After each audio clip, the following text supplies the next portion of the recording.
محمد وآلہ وصحبہ اجمعین، اما بعد۔ حضور اقدس صلی اللہ علیہ وسلم کی سیرت طیبہ، حضور اقدس صلی اللہ علیہ وسلم کی سوانح آپ حضرات کے سامنے نشر الطیب فی ذکر نبی الحبیب کے نام سے حضرت اقدس تھانوی رحمۃ اللہ تعالیٰ نے لکھی تھی، اس کی تعلیم آپ حضرات کے سامنے ہو رہی ہے۔ حضور اقدس صلی اللہ علیہ وسلم کی پیدائش سے پہلے کے کچھ حالات، حضور اقدس صلی اللہ علیہ وسلم کے والدہ محترمہ کے پیٹ میں پہنچنے کے کچھ حالات، پھر اس کے بعد حضور اقدس صلی اللہ علیہ وسلم کی پیدائش کے کچھ حالات، پھر حضور اقدس صلی اللہ علیہ وسلم کے 3 سال کی عمر میں جو اللہ تبارک و تعالیٰ نے صدر فرمایا اس کی حالات وغیرہ تمہارے سامنے آ رہے تھے اور گزر رہے تھے۔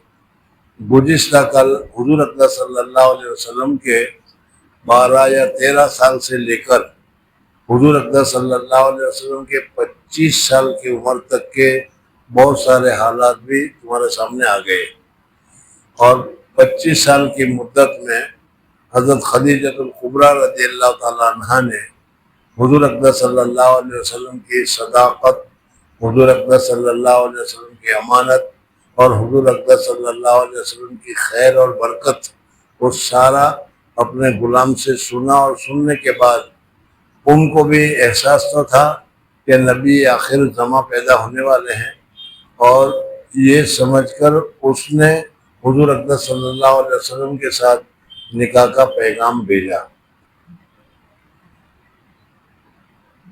یہاں پر بھی خاص غور کرنے کی بات یہ تھی کہ حضرت خدیجۃ الکبریٰ رضی اللہ تعالیٰ عنہ اس زمانے کی بہت ہی مالدار، بہت ہی حسین، جمیل، اعلیٰ اونچے درجے کی عورت تھی۔ قریش میں ان کا بہت بڑا مقام تھا، بہت سارے لوگ ان سے شادی کرنے کے لیے تیار ہو رہے تھے، لیکن وہ کسی کو داد نہیں دیتی تھی۔ اور ایسے وقت میں حضور اقدس صلی اللہ علیہ وسلم کے پاس وہ خود دعوت لے کر گئی، خود حضور صلی اللہ علیہ وسلم سے کہا کہ میں آپ سے نکاح کرنا چاہتی ہوں، آپ مجھ سے نکاح کر لیجئے۔ اس وقت جو حضور اقدس صلی اللہ علیہ وسلم نے جواب دیا وہ کل بتایا تھا حضرت کو کہ حضور اقدس صلی اللہ علیہ وسلم فرمایا کہ میرے چچا زاد، والد تو ہے نہیں، والدہ بھی نہیں ہے، چچا ہی کی بات ہے، تو کہ میرے چچاؤں سے مشورہ کرنا پڑے گا، میں چچاؤں سے مشورہ کروں گا، پھر چچا راضی ہوں گے تو یہ بات ہو جائے گی۔ حضور اقدس صلی اللہ علیہ وسلم نے چچاؤں سے مشورہ کیا، اور چچاؤں نے بھی پسند کیا، اس وجہ سے کہ وہ عورت ہی ایسی تھی کہ جس کے مطابق شادی کے لیے ہر ایک آدمی چاہتے تھے۔ پھر اللہ تبارک و تعالیٰ نے مال بھی ان کو بہت سارا دے رکھا تھا۔ اب اس میں تو نہیں ہے، لیکن سیرت کی دوسری جو کتابیں ہیں اس میں اور تفصیلات میں ہے کہ حضور اقدس صلی اللہ علیہ وسلم کے جو چچا تھے ابو طالب، حضرت ابو طالب رضی اللہ، حضرت ابو طالب نے حضور اقدس صلی اللہ علیہ وسلم کا نکاح پڑھا، اور نکاح کا خطبہ کیا پڑھا تھا وہ بھی انہوں نے اس کتاب میں لکھا ہوا ہے۔ بہرحال ابھی تو حضور صلی اللہ علیہ وسلم کی 25 سال کی عمر تھی۔ حضرت خدیجۃ الکبریٰ رضی اللہ تعالیٰ عنہ حضور اقدس صلی اللہ علیہ وسلم سے 15 سال بڑی تھی، سمجھنا ہے۔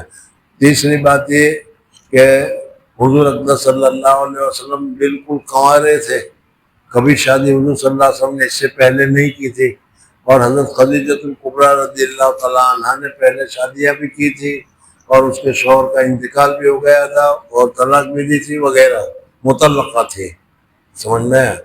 اب ایسے وقت میں حضور اقدس صلی اللہ علیہ وسلم نے حضرت خدیجۃ الکبریٰ رضی اللہ تعالیٰ عنہ کی شادی کی، اور شادی کرنے کے بعد جب حالات وغیرہ تم سنو گے گویا کہ حضور اقدس صلی اللہ علیہ وسلم نے اس شادی کا حق ادا کر دیا۔ جب تک حضرت خدیجۃ الکبریٰ رضی اللہ تعالیٰ عنہ موجود رہی وہاں تک حضور اقدس صلی اللہ علیہ وسلم نے کسی دوسری عورت کے ساتھ نکاح نہیں کیا۔ سننا گیا آج کل بہت سارے لوگ حضور اقدس صلی اللہ علیہ وسلم کے جو دشمن ہیں وہ حضور اقدس صلی اللہ علیہ وسلم پر عجیب عجیب الزامات لگاتے ہیں، کہتے ہیں کہ حضور صلی اللہ علیہ وسلم رنگیلا رسول ہے، سمجھے۔ 6 سال کی چھوٹی بچی کے ساتھ، حضرت ابوبکر کی بیٹی حضرت عائشہ صدیقہ رضی اللہ تعالیٰ عنہ، ان کے ساتھ حضور اقدس صلی اللہ علیہ وسلم نے جب کہ عمر مبارک 55 سال کی ہو گئی تھی تب نکاح کیا. بہت اعتراض وغیرہ، لیکن سب سے ایک ہی جواب ہے کہ حضور اقدس صلی اللہ علیہ وسلم کو اگر عورتوں کی ساتھ رغبت ہوتی، حضور اقدس صلی اللہ علیہ وسلم اگر عورتوں کو پسند فرماتے، تو تمہیں معلوم ہے کہ کافروں نے حضور صلی اللہ علیہ وسلم کو آفر دیا تھا کہ جو تم یہ دعوت کا کام کر رہے ہو، تبلیغ کا کام کر رہے ہو، اس تبلیغ کے کام کو تم بند کر دو. تم کہتے ہو تو تمہیں مالدار میں سے ملینر بنانے، جتنا چاہے مال دے دیں، اور آپ مال لے کر بیٹھ جاؤ. اور اگر تم کو کسی حسینہ کی ضرورت ہے،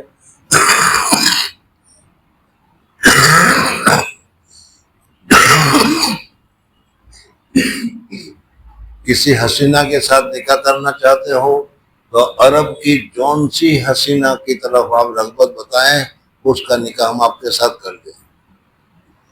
حضرت ابو طالب کے پاس ایک پیغام پہنچا. حضرت ابو طالب نے حضرت صلی اللہ علیہ وسلم کو بلایا، اور بلانے کے بعد کافروں کا یہ پیغام پہنچایا. حضور اقدس صلی اللہ علیہ وسلم نے اسی وقت 2 ٹوک کہہ دیا کہ چچا جان، یہ جو میں پیغام لے کر آیا ہوں اللہ کی طرف سے ہے، اور میں یہ اللہ کی طرف سے یہ پیغام پہنچا رہا ہوں.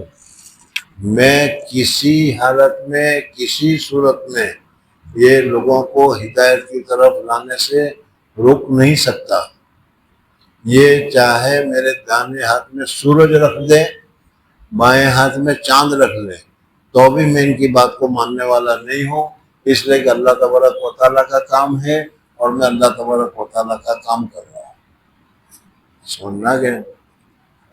تیسری بات کہ عامتاً سب سے زیادہ شہوت کا، سب سے زیادہ خواہش کا اگر جو زمانہ ہوتا ہے تو تقریباً 15 سال سے لے کر 30 سال تک، یہ 15 سال سے 30 سال کا جو زمانہ ہے، جو آپ لوگوں کا زمانہ ہے، سمجھنا ہے. اس وقت میں سارے اعضاء مضبوط ہوتے ہیں، سارے اعضاء قوی ہوتے ہیں، اور سارے اعضاء میں شہوت اور یہ بہت کچھ ہوتا ہے. جوانی کے دن خاص طور پر حضور اقدس صلی اللہ علیہ وسلم کو اگر یہ بات ہوتی تو حضور اقدس صلی اللہ علیہ وسلم اس جوانی کے دن میں ایک 40 سالہ بوڑھیا عورت کے ساتھ حضور اقدس صلی اللہ علیہ وسلم وقت نہیں گزارتے، جبکہ شادی کے بہت سارے مواقع موجود تھے.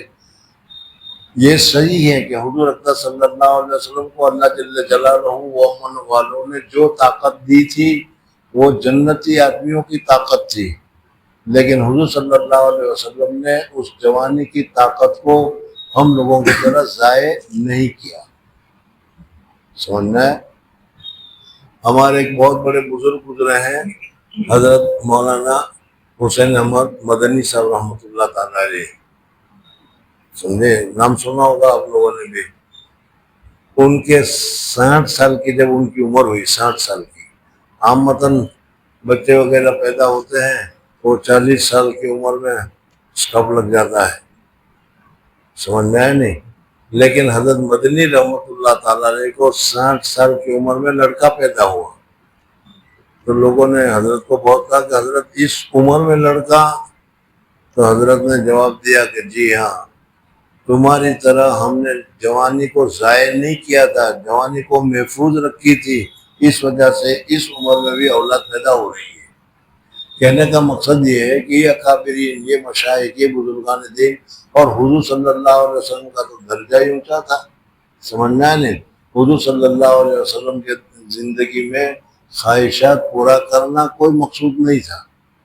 اس وجہ سے حضور اقدس صلی اللہ علیہ وسلم نے حضرت خدیجۃ الکبریٰ سے شادی کی، اور اللہ کا کرنا بھی ایسا ہوا کہ حضور اقدس صلی اللہ علیہ وسلم کی جتنی اولادیں ہوئی، چاہے وہ اولاد ذکور ہو یا چاہے وہ اولاد نساء ہو، تقریباً سب کے سب حضرت خدیجۃ الکبریٰ سے ہوئی. حضرت ماریہ قبطیہ سے ایک بچہ ہوا تھا جو اخیر میں ہوا تھا. سمجھ میں آئے نہیں. باقی حضرت ماریہ قبطیہ کے علاوہ دوسری جتنی بھی عورتیں تھیں ان سے حضور اقدس صلی اللہ علیہ وسلم کی کوئی اولاد نہیں۔ تیسری بات، حضور اقدس صلی اللہ علیہ وسلم کے لیے قرآن پاک میں بھی فرمایا وَوَجَدَكَ ضَالًّا فَهَدَىٰ وَوَجَدَكَ عَائِلًا فَأَغْنَىٰ۔ اللہ تبارک و تعالیٰ نے حضور اقدس صلی اللہ علیہ وسلم کے فقر اور فاقہ کو حضرت خدیجۃ الکبریٰ کے مال کے ذریعے سے بالکل ختم فرما دیا، اور حضرت خدیجۃ الکبریٰ رضی اللہ تعالیٰ عنہ نے اپنا مال کو اپنا نہیں کہا، سب حضور صلی اللہ علیہ وسلم پر نچھاور کر دیا، قربان کر دیا۔ سمجھے؟ تیسری بات کہ حضور اقدس صلی اللہ علیہ وسلم کو حضرت خدیجۃ الکبریٰ بہت ہی اچھی طریقے سے جانتی تھی اور بہت ہی اچھی طریقے سے سمجھتی تھی۔ یہ دو لفظ، عورت اپنے شوہر کو جانتی ہو اور سمجھتی ہو، بڑا کام رکھتا ہے، سمجھے نہیں؟ تم لوگوں کی تو شادی ہی نہیں ہوئی اس لیے اچھا ہے، ورنہ تمہاری بیوی سے پوچھتے کہ مول صاحب کیوا سے ہے، ارے چھوڑ یار نام نہ لے، انہیں کوئی مول صاحب کہے، یہیں سے شروع کرتی ہے وہ، سمجھ میں آئے نہیں ہے کہ نہیں؟ اچھا، اس لیے کہ وہ سارے بھید کو اور سارے اونچ نیچ کو اور ساری حالت کو عورت اچھی طریقے سے واقف ہوتی ہے، سمجھ میں آئے نہیں؟ اب حضرت خدیجۃ الکبریٰ رضی اللہ تعالیٰ عنہ بھی تو نہیں ہے، میں صرف اشارہ کر رہا ہوں، حضرت خدیجۃ الکبریٰ رضی اللہ تعالیٰ عنہ نے حضور اقدس، گجراتی میں تو ہم اردنگینی کہتے ہیں، یعنی آدھی اور آدھا جسم ہمارا، آدھا دل، اردنگینی، سمجھ میں آئے؟ جوزہ محترمہ، سمجھ میں آئے؟ وہ ہمارے سارے حصے کو اچھی طریقے سے جانتی ہے۔ حضرت خدیجۃ الکبریٰ نے حضور اقدس صلی اللہ علیہ وسلم کو اس وقت سہارا دیا جب حضور اقدس صلی اللہ علیہ وسلم کو سہارے کی بہت زیادہ ضرورت تھی، ہمت کی بہت زیادہ ضرورت تھی، اور کیا ہے، حضور اقدس صلی اللہ علیہ وسلم کو حضرت خدیجۃ الکبریٰ رضی اللہ تعالیٰ عنہ نے بہت ہی زیادہ ہمت دلائی کہ آپ بالکل گھبرائیے مت۔ وہ پورا قصہ آئے گا تو میں تفصیل سے بتاؤں گا، ورنہ تو بخاری وغیرہ میں آتا ہی ہے، گزرا ہوگا وہاں پر۔ اور یہ عورت اگر صحیح عورت ہو تو سمجھنا ہے، ایسے وقت میں مرد کو سہارا دیتی ہے، ایسے وقت میں شوہر کو سہارا دیتی ہے، ایسے وقت میں مرد کو طاقت دیتی ہے کہ جب اس کی طاقت کی وجہ سے اس کی ہمت بندھی رہتی ہے، وہ ضائع ہونے سے بچ جاتا ہے۔ آج چونکہ ہماری عورتوں میں یہ صلاحیت نہیں ہے، اس وجہ سے ہمارے کمزوری کا، ہمارے ضعف کا اور ہمارے کیا ہے بدنام ہونے کا یا ہمارے ذلیل ہونے کا سب سے زیادہ سبب یہی بنتی ہے، سمجھ نہ گیا؟ اس وجہ سے اللہ تبارک و تعالیٰ سے ایسی عورت مانگنا چاہیے جو صابر بھی ہو اور شاکر بھی ہو۔ حضرت ابراہیم علیہ السلام کے واقعے سے حسین جمیل نہیں، صابر اور شاکر، حقوق کو ادا کرنے والے۔ خیر، بہرحال حضرت خدیجۃ الکبریٰ رضی اللہ تعالیٰ عنہ نے حضور اقدس صلی اللہ علیہ وسلم کو بہت ہی ہمت دی، اور حضور اقدس صلی اللہ علیہ وسلم کو بھی حضرت خدیجۃ الکبریٰ رضی اللہ تعالیٰ عنہ کے ساتھ بہت زیادہ محبت تھی۔ ایک تو ہوتی ہے محبت کے اس کے بعد شادی جو آج کل ہوتا ہے، اور دوسرا یہ کہ شادی کے بعد محبت ہو جائے، سمجھنا ہے؟ قدرتی نظام یہ ہے کہ شادی کے بعد اگر میاں بیوی کے اندر محبت ہو، وہ دیر پا ہوتی ہے، اچھی ہوتی ہے، شادی کو نبھانے والی ہوتی ہے، خوشی والی ہوتی ہے۔ مرد عورت کو نہیں جانتا، عورت مرد کو نہیں جانتی، اور اللہ کے نام پر بھروسے کے اوپر شادی کر لی گئی ہے، اور پھر اس کے بعد آپس میں دونوں میں محبتیں ہوتی ہیں، سمجھ میں آئے نہیں؟ حضرت خدیجۃ الکبریٰ رضی اللہ تعالیٰ عنہ اور حضور اقدس صلی اللہ علیہ وسلم نے یہی بات تھی۔ بہرحال حضرت خدیجہ الکبریٰ کو حضور صلی اللہ علیہ وسلم کے ساتھ بہت محبت تھی، اور حضور اقدس صلی اللہ علیہ وسلم کو بھی حضرت خدیجۃ الکبریٰ رضی اللہ تعالیٰ عنہ کے ساتھ بے انتہا محبت تھی۔ اور وہ کیسے معلوم ہوتا ہے؟ حدیث سے معلوم ہوتا ہے۔ کہ حضرت خدیجۃ الکبریٰ رضی اللہ تعالیٰ عنہ کا انتقال ہو گیا. حضور اقدس صلی اللہ علیہ وسلم بعد کی زندگی میں جب کبھی کوئی جانور ذبح کرتے تھے، جب کہیں گوشت آتا تھا، کہیں کوئی چیز آتی تھی، تو حضور اقدس صلی اللہ علیہ وسلم حضرت خدیجۃ الکبریٰ رضی اللہ تعالیٰ عنہا کی جو سہیلیاں ہوتی تھی، حضور اقدس صلی اللہ علیہ وسلم ان سہیلیوں کے پاس بھی ہدیہ بھیجتے تھے کہ لو بھائی یہ آئے، حضرت خدیجہ کی سہیلی ہے اس کو دے آؤ. سمجھ میں آنا، حضرت خدیجہ کی وہ سہیلی کی سہیلی تک کو یاد کرنا. ابھی تو تم لوگوں نے تو منع کر دو کہ ہم نے تو شادی کی نہیں، اس لیے پوچھ نہیں سکتا، اور ان نقابیر سے اور بھی نہیں پوچھ سکتا کہ کبھی تم نے تمہاری بیوی کے سہیلی کو کبھی کوئی ہدیہ تحفہ دیا ہے سہیلی ہونے کی وجہ سے؟ نہیں، یہ محبت کی بات ہے، یہ چیز ہے ہونی چاہیے. سمجھ میں نہیں؟ خیر، تو حضرت خدیجۃ الکبریٰ رضی اللہ تعالیٰ عنہ کا حضور اکرم صلی اللہ علیہ وسلم کے ساتھ نکاح ہو گیا، اور نکاح ہونے کے بعد حضرت خدیجۃ الکبریٰ رضی اللہ تعالیٰ عنہ نے جو قربانی دی ہے وہ قربانی بہت کم عورتیں دے سکتی ہے. خیر جی، تیسری روایت. ہاں، یہ ابھی جو روایت درمیان میں گزر گئی یہ کل گزری تھی. حضور اکرم صلی اللہ علیہ وسلم ابھی نبی نہیں بنے، 25 سال کی ابھی عمر چل رہی ہے، نہیں بہت، مطلب 25 کی جگہ پر 30 ہو گئی، 30 کی جگہ پر 35 ہو گئی، لیکن اس سے زیادہ نبوت ملے گی 40 سال پر. لیکن حضور اکرم صلی اللہ علیہ وسلم کے اخلاق، حضور اکرم صلی اللہ علیہ وسلم کے عادات اور حضور اکرم صلی اللہ علیہ وسلم کے طور اور طریق ایسے تھے کہ جس کی وجہ سے اس زمانے میں سب کے سب حضور صلی اللہ علیہ وسلم کو صادق الامین کے لقب سے یاد کیا کرتے. صادق معنی سچا، جس نے کبھی زندگی میں جھوٹ نہ بولا. اسی پر میں نے کہا تھا اور آپ لوگوں نے وعدہ بھی کیا ہے، کیا بھی ہوگا، کہ جب ہمارا نبی نے کبھی زندگی میں جھوٹ نہیں بولا، اور ہم نبی کی امتی ہو کر ہم کبھی سچ نہیں بولتے، بہت بری بات ہے یہ. حضور صلی اللہ علیہ وسلم نے جس طرح کبھی جھوٹ نہیں بولا، اس طریقے سے ہمیں بھی کبھی جھوٹ نہیں بولنا چاہیے. جھوٹ بولنا گناہ کبیرہ ہے، اور جھوٹ بولنے سے فرشتہ 1 میل دور چلا جاتا ہے. سمجھ میں آیا؟ اور اس وجہ سے جھوٹ ایک قسم کی چہرے پر کالک ہے. حدیث میں آتا ہے کہ آدمی جھوٹ بولتا رہتا ہے یہاں تک کہ اللہ جل جلالہ ومن والوں کے یہاں اس کا نام کذاب میں لکھا جاتا ہے.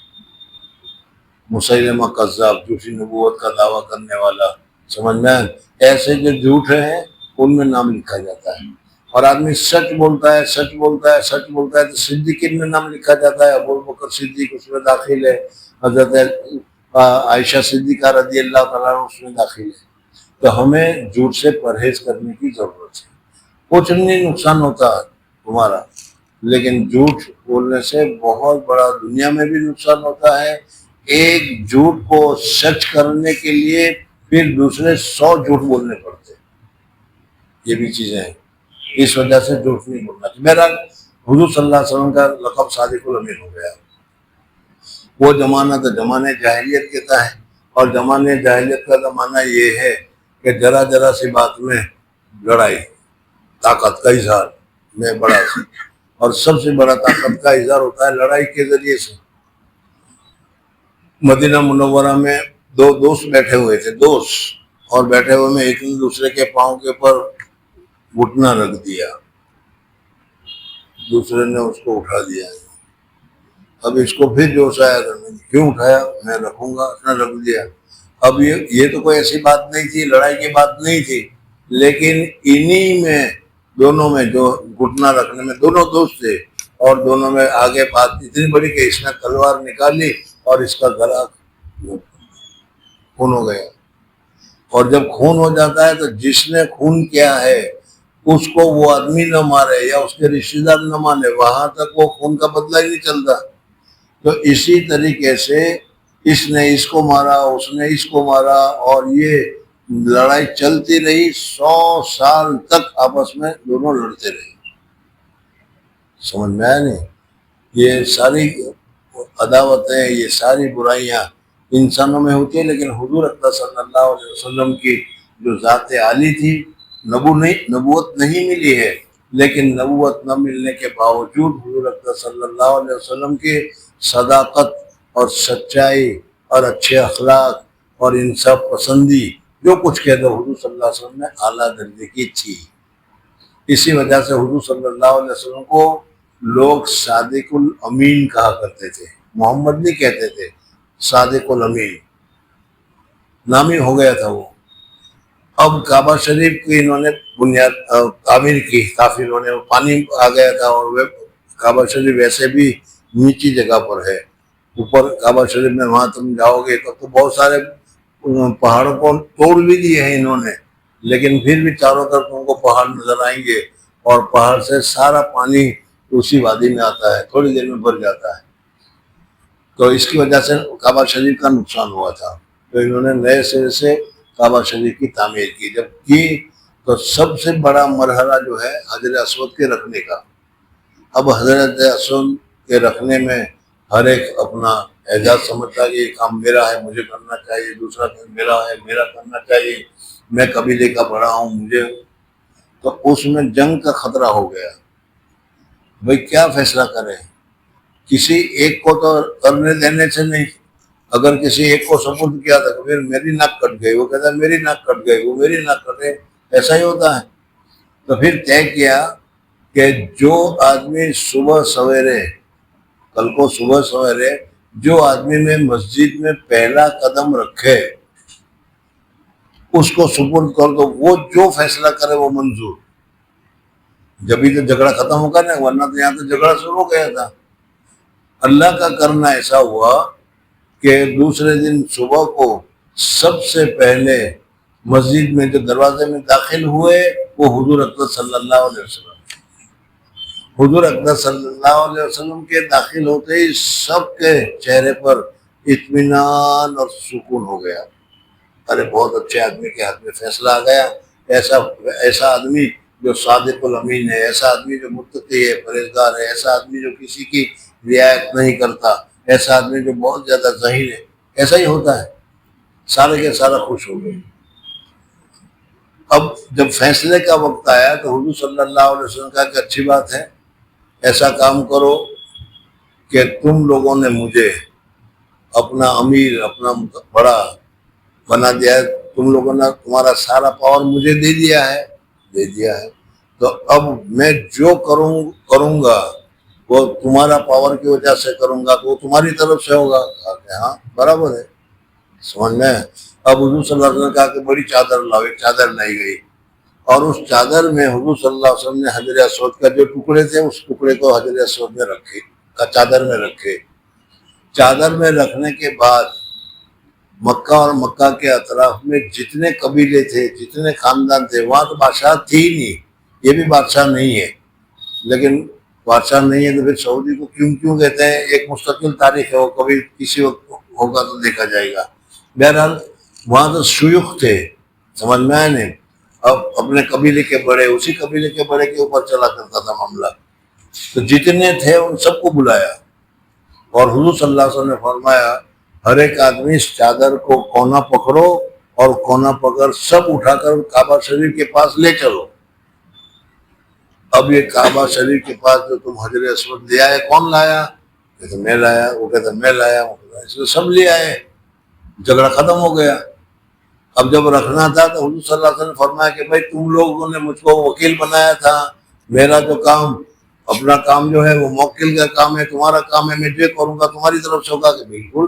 حضور اقدس صلی اللہ علیہ وسلم کو پتھر لے کر حجر اسود میں جہاں لگانا تھا لگا دیا. تو حضور اقدس صلی اللہ علیہ وسلم کی اس برکت سے ایک جنگ تھی، ایک طوفان تھا، وہ سارا کا سارا طوفان ختم ہو گیا. پھر پڑھو اس کو. جب آپ صلی اللہ علیہ وسلم 35 سال کے ہوئے. یہ 35 سال کی عمر دیا نے، ابھی 5 سال کے بعد حضور صلی اللہ علیہ وسلم کو ملے گی نبوت. جی. قریش نے خانہ کعبہ کی از سر نو تعمیر کرنے کا ارادہ کیا. جب حجر اسود کے موقع تک تعمیر پہنچی تو ہر قبیلہ اور ہر شخص یہی چاہتا تھا کہ حجر اسود کو اس کی جگہ پر میں رکھوں۔ قریب تھا کہ ان میں ہتھیار چلے۔ آخر اہل الرائے نے یہ مشورہ دیا کہ مسجد حرام کے دروازے سے جو سب سے پہلے آوے اس کے فیصلے پر سب عمل کرو۔ سب سے اول حضور صلی اللہ علیہ وسلم تشریف لائے۔ سب دیکھ کر کہنے لگے کہ یہ محمد ہیں، امین ہیں، اور قریش آپ کو نبوت سے پہلے امین کے لقب سے یاد کرتے تھے اور آپ کی خدمت میں یہ معاملہ پیش کیا۔ آپ نے فرمایا ایک بڑا کپڑا لاؤ، چنانچہ لایا گیا۔ آپ نے حجر اسود اپنے دستے مبارک سے اس کپڑے میں رکھا اور فرمایا کہ ہر قبیلے کا آدمی اس چادر کا ایک ایک پلہ تھام لے اور خانہ کعبہ تک لاوے۔ جب وہاں تک پہنچا آپ نے خود اس کو اٹھا کر اس کے موقع پر رکھ دیا۔ اس فیصلے سے سب راضی ہو گئے۔ اٹھانے کا شرف تو سب کو حاصل ہو گیا۔ اٹھانے کا سب کو حاصل ہو گیا، ہر ایک کہتا ہاں ہم نے اٹھایا، ہم نے اٹھایا، ہم نے اٹھایا جی۔ اور چونکہ آپ صلی اللہ علیہ وسلم نے فرمایا تھا کہ سب آدمی مجھ کو اس کے موقع پر رکھنے کے لیے اپنا وکیل بنا دے کہ فعل وکیل کا بمنزل موکل کے ہوتا ہے، تو اس طرح رکھنے میں بھی سب شریک ہو گئے۔ وفی ختیجۃ الکبریٰ وقصتها عجائب یا اولی الابصار فاعتبروا۔ حضرت خدیجۃ الکبریٰ رضی اللہ تعالیٰ عنہ کی بات میں اور بھی بہت سارے عجائب ہیں جس میں حضور اقدس صلی اللہ علیہ وسلم کی فضیلت، حضور اقدس صلی اللہ علیہ وسلم کی بزرگی وغیرہ معلوم ہوتی ہے جی۔ اختارت للمصطفیٰ بعلا وقد نظرت فی معجزات رسول اللہ تنتشر۔ انہوں نے رسول اللہ صلی اللہ علیہ وسلم کے معجزات میں جو کہ ظاہر تھے نظر کی تھی۔ 11ویں فصل، نزول وحی میں اور کفار کی مخالفت میں۔ جب آپ 40 برس حضور اقدس صلی اللہ علیہ وسلم 35 برس کے ہو گئے اور 35 برس تک حضور اقدس صلی اللہ علیہ وسلم کا کوئی عمل، کوئی کام خلاف نہیں تھا، مخالف نہیں تھا، شریعت تو تھی نہیں، مخالف نہیں تھا، غلط نہیں تھا۔ حضور اقدس صلی اللہ علیہ وسلم نے اس زمانے میں ہر ایک کی شراب کی عادت تھی اور شراب گویا کہ گھٹی میں پڑی ہوئی تھی، پیدا ہوتے ہی جس کو پہلے پلایا جاتا ہے، سمجھ میں نہیں۔ تو ایسے حالت میں بھی حضور اقدس صلی اللہ علیہ وسلم نے شراب کو ہاتھ نہیں لگایا۔ حضرت ابوبکر صدیق رضی اللہ تعالیٰ عنہ نے شراب کو ہاتھ نہیں لگایا۔ بہت سارے ایسے اچھے حالات میں تھے۔ کبھی حضور اقدس صلی اللہ علیہ وسلم نے اتنی زیادہ مورتیاں پوجا ہوتی تھی، لیکن حضور اقدس صلی اللہ علیہ وسلم نے کبھی کسی مورتی کو، حضور اقدس صلی اللہ علیہ وسلم نے کبھی کسی درگاہ کو پوجا نہیں کی، پھول نہیں چڑھائے، سمجھے؟ حضور صلی اللہ علیہ وسلم کی حالت بالکل پاک اور صاف تھی۔ اور اس کے ساتھ ساتھ خاندان کا جو رواج تھا، خاندان کا جو طریقہ تھا، وہ طریقے کی چیز ہم سب حضور صلی اللہ علیہ وسلم کیا کرتے تھے۔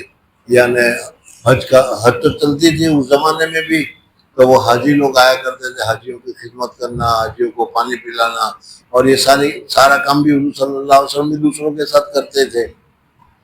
اور ان کے علاوہ ان کے دادا عبد المطلب بڑے سردار تھے، وہ کیا ہیں چند دنوں کے لیے، اب کیا الفاظ میں استعمال کروں،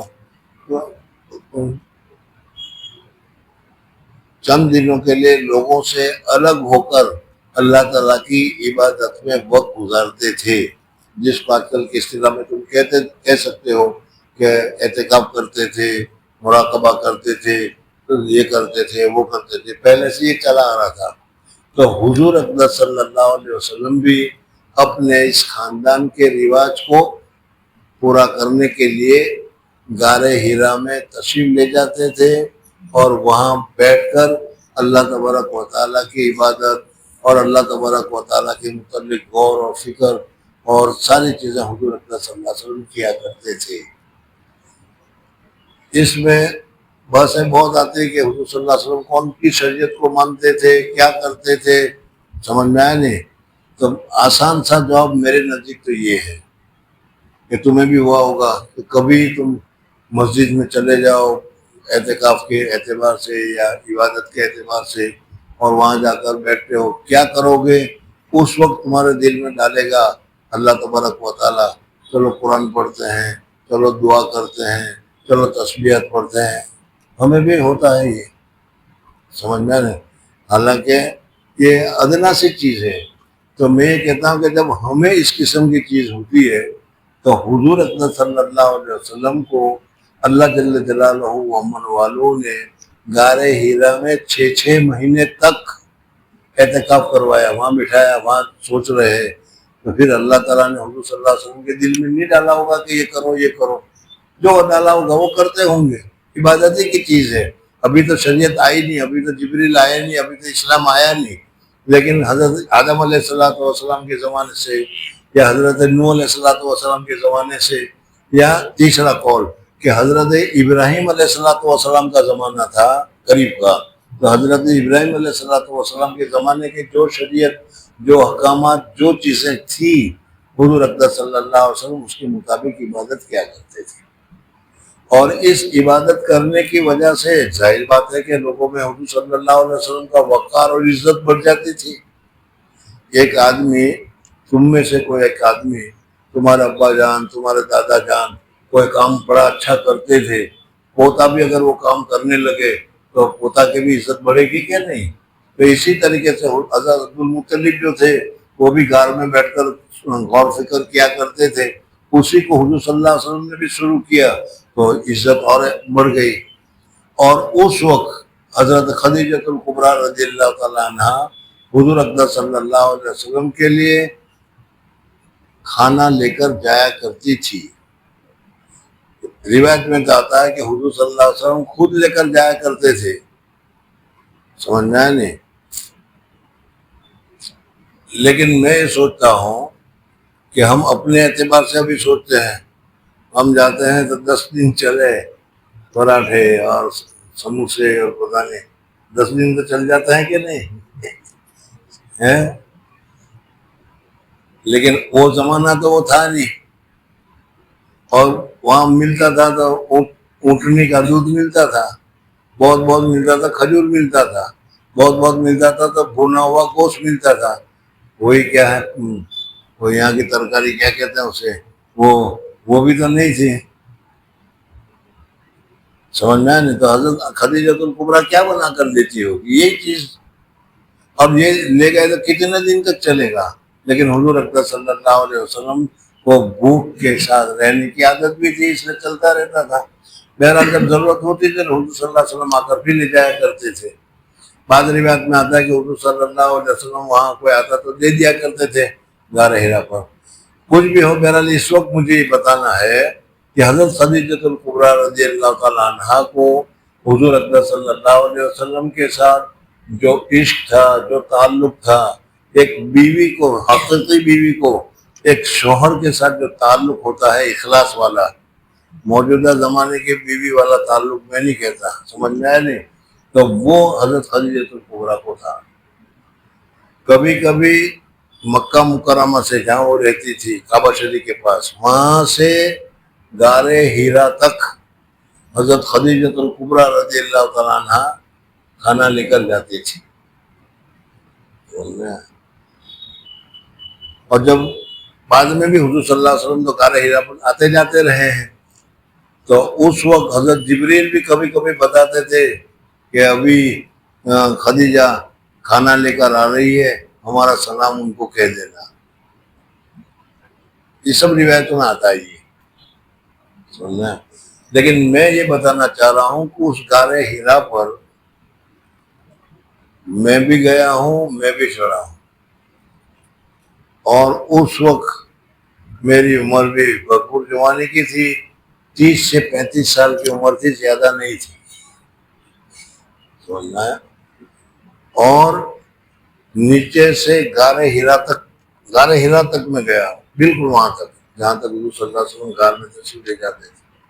اور غار ہیرا میں سے یوں منہ پھیر کر جو میں نے وہاں دیکھا ہے تو واقعی میں سامنے پورا کعبہ شریف، حرم شریف پورا نظر آ رہا ہے.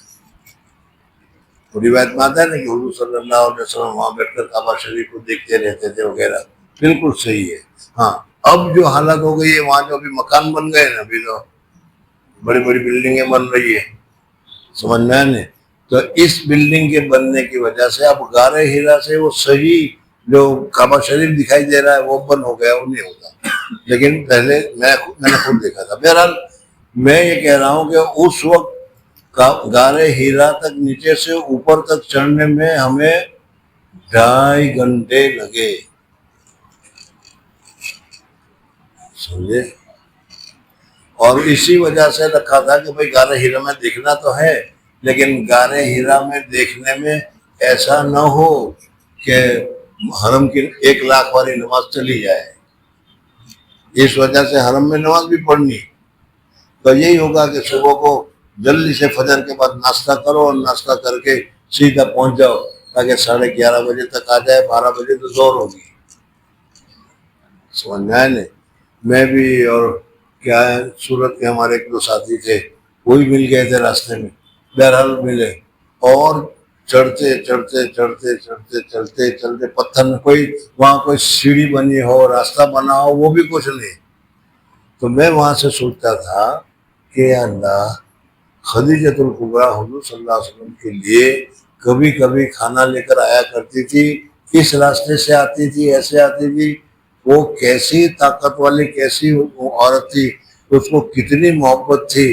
ہم تو کیا ہے جوانی میں 35 سال میں بھی کیا ہے تھک گئے، اور واقعی میں اتنا تھک گیا، میں ضعیف ہے، کمزوری ہے میری کوئی ایسے نہیں ہے، لیکن میں یہ بتا رہا ہوں تم کو کہ وہ غار ہیرا پر چڑھنے پر میں اتنا تھک گیا کہ اس کے بعد غار ثور پر حضور صلی اللہ علیہ وسلم ہجرت کر کے گئے نا، وہ دوسرا پہاڑ ہے، وہ جگہ اس پر بھی بہت سارے حاجی لوگ جاتے ہیں، چڑھتے ہیں، اور وہ اس گفا کے بھی جاتے ہیں، لیکن میں نے کان پکڑ لی کہ بھائی اس وقت جو تھکان ہوئی تھی، اور یہ تو غار ثور تو اس سے بھی زیادہ اونچا ہے، اس کے اوپر اپنے چڑھنے کی طاقت نہیں چڑھ سکے، لیکن حضور صلی اللہ علیہ وسلم اور حضرت خدیجۃ الکبریٰ کھانا لے کر کیسے جاتی ہوگی، اور کتنی محبت ہے کہ اس محبت میں وہ جاتی ہوگی، یہ ساری چیزیں یاد رکھ لینا۔ بہرحال حضرت خدیجۃ الکبریٰ رضی اللہ تعالیٰ عنہ 35 سال کی عمر کے بعد حضور صلی اللہ علیہ وسلم، اس سے پہلے بھی جاتے تھے، لیکن اب یہ